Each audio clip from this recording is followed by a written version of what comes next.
Olá, eu sou Felipe Fonseca, sejam bem-vindos ao meu canal. Falarei nesse vídeo sobre o filme Spectre, 007 contra Spectre, aqui no Brasil, filme que estreou em 2015, novembro de 2015. E a história desse filme, como o nome revela, traz a organização criminosa que surgiu nos filmes com Sean Connery, né, o James Bond original, Spectre, a grande organização criminosa que está em todos os lugares do mundo, em todos os níveis de governo e de instituições, praticando atos criminosos. O James Bond ele segue uma pista deixada pela Amy do filme anterior, antes dela morrer no Skyfall.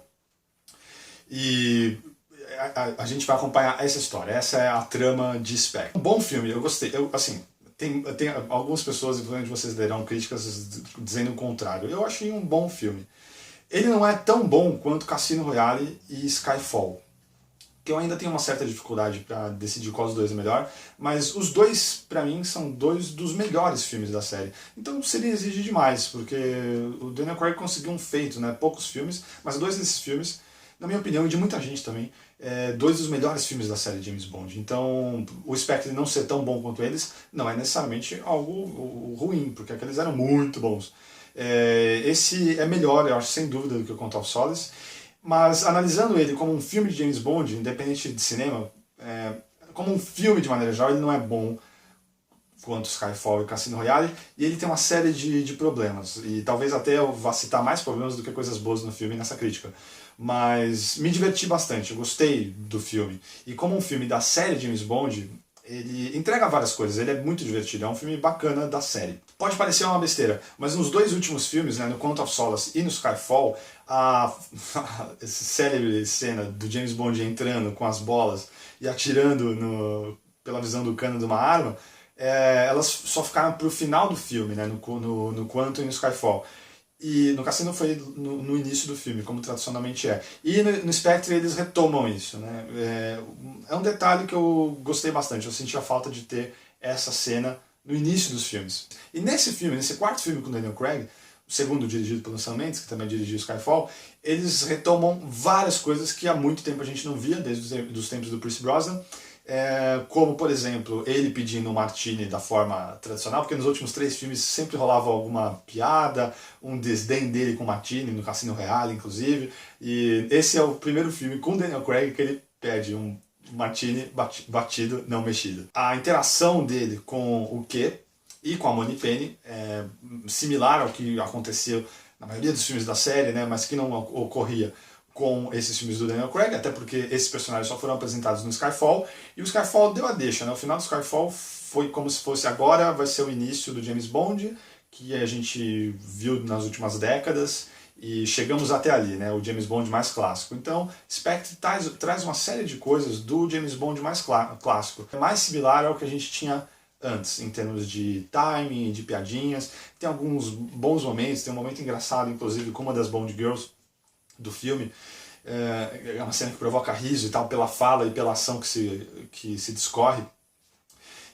Mas isso é legal, porque isso é uma tradição na série James Bond, essas interações dele com as mulheres e de forma engraçada, por causa do jeito dele, enfim, isso é uma coisa bem-vinda. Então foi uma sensação gostosa, foi algo que eu gostei de ver no filme. Como eu já citei, Sam Mendes volta para dirigir mais um filme do James Bond, coisa que fazia bastante tempo que não acontecia também, um diretor fazer 2 filmes seguidos da série, coisa que era comum nos tempos do Sean Connery e do Roger Moore. Ele é um ótimo diretor, ele fez um ótimo trabalho no Skyfall, e a filmografia dele é uma bela filmografia, e ele tem um olhar muito, muito bom, ele cria quadros muito evocativos, coisa que aconteceu no Skyfall, mas eu senti falta disso no Spectre, bastante falta, inclusive. Tanto em termos da direção e também a sua parceria com a fotografia.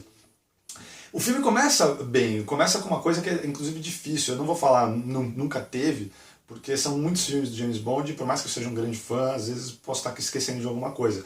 Mas não é comum a gente ver planos sequências na série James Bond, não é uma marca da série que os diretores aplicam. Esse filme começa com um plano sequência. Um plano sequência que tem alguns cortes escondidos, mas o que importa é que na narrativa aquilo se mostra como um plano sequência, independente se foi realmente filmado num take só, coisa que não foi, que dá pra perceber. Mas é um plano de sequência, e eu acho que começa o filme bem, começa num filme, eu falei, pô, o Sam Mendes trazendo coisas novas, assim como ele fez no Skyfall, em termos de direção, em termos de ousadia, buscando algo mais artisticamente falando. E é bem interessante a sequência inicial.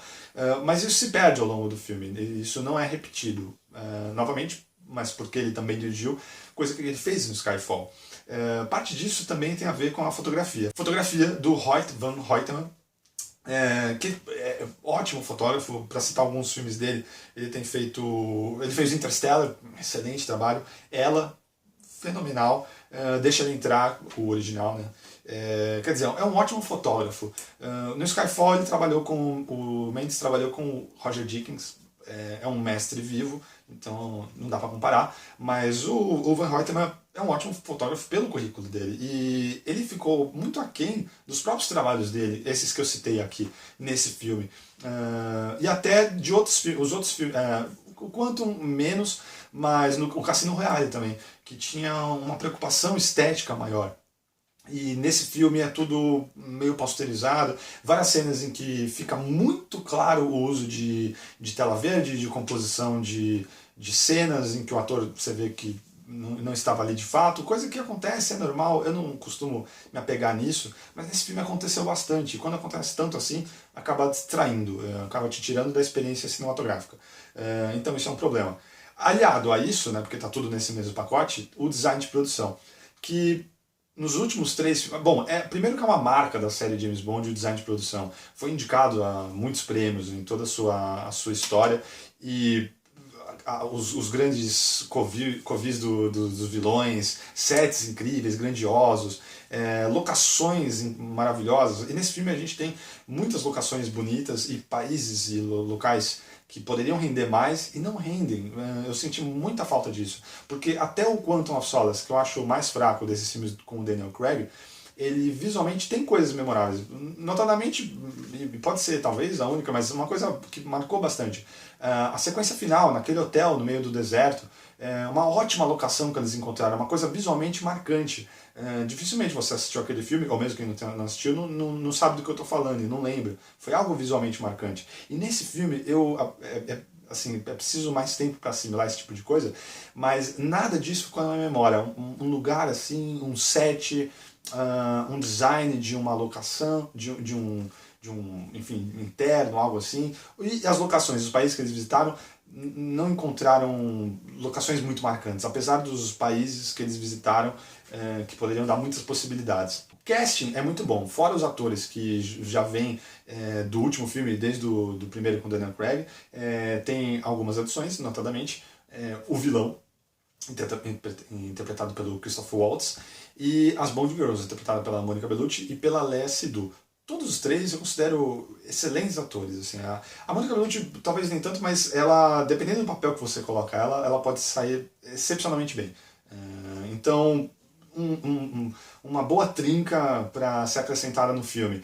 Mas a oportunidade é perdida por causa do roteiro. O roteiro não desenvolve esses personagens de maneira a nos conquistar. Então, falando especificamente das Bond Girls, a Monica Bellucci, primeiro que é demais eles finalmente terem uma Bond Girl da idade do James Bond, né?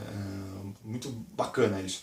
Mas a personagem dela não recebe muito carinho no filme. A Léa Seydoux é a Bond Girl principal. Ela já jovem, claro, né?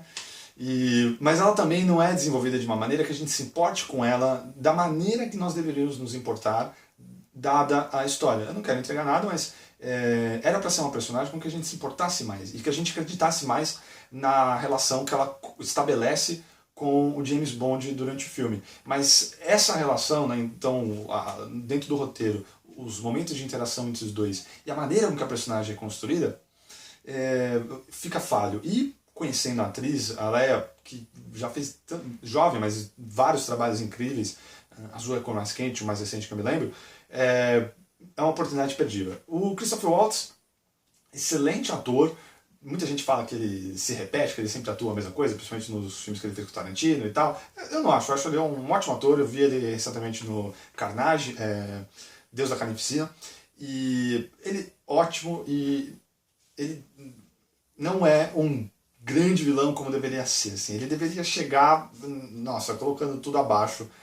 Como eu acho que eles conseguiram no Cassino Royale com o Le Chiffre, e que é um tipo de vilão diferente, né, mais sutil e tal, mas foi um trabalho muito bem feito e o Mads Mikkelsen fez um excelente trabalho.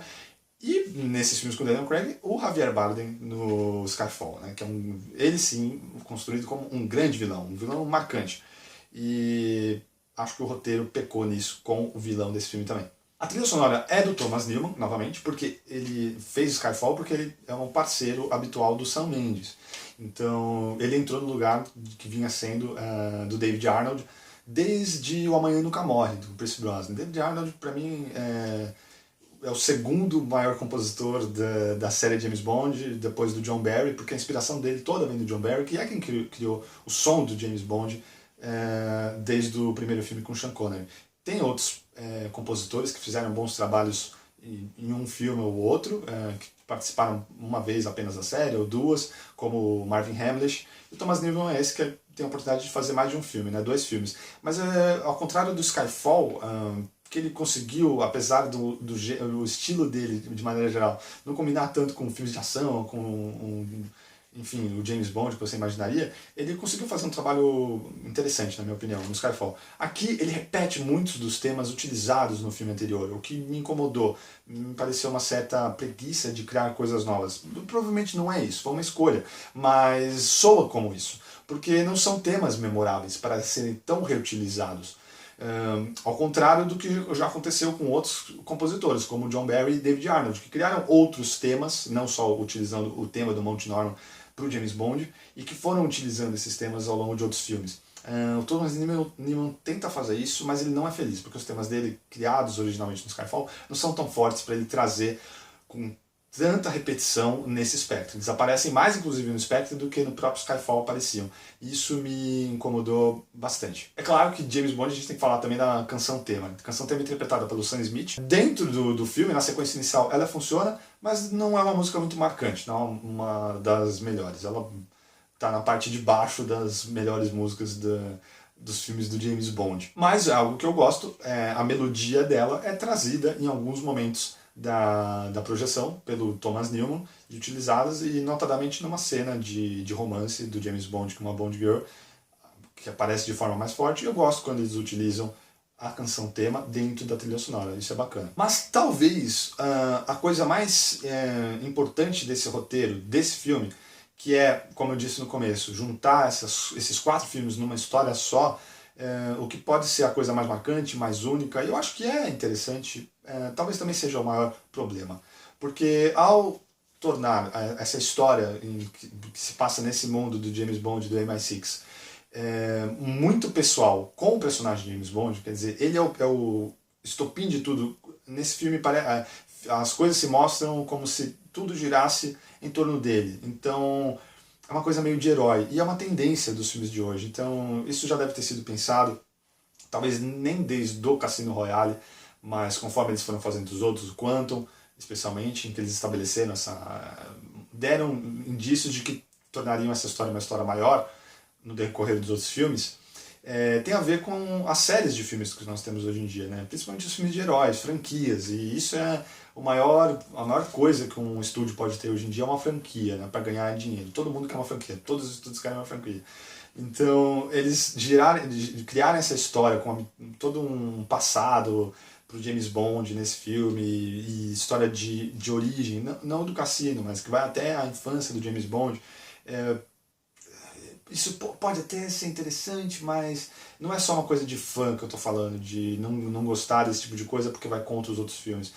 É porque acaba gerando fica muito estranho tudo girar em torno desse personagem. É muita coincidência as coisas acontecerem, as pessoas estarem onde estão, e ele ser uma pessoa tão importante assim. O fato dele ser um agente, e ser o que ele é, do jeito que ele e a competência que ele tem, e a insubordinação que ele tem, o charme que ele tem, tudo isso já faz dele um personagem único. Eu acho que trazer outros personagens e vilões que tem a ver com ele, que tem a ver com o passado dele, enfim, eu acho que não tem porquê. E isso acaba minando bastante o roteiro, né, numa análise final.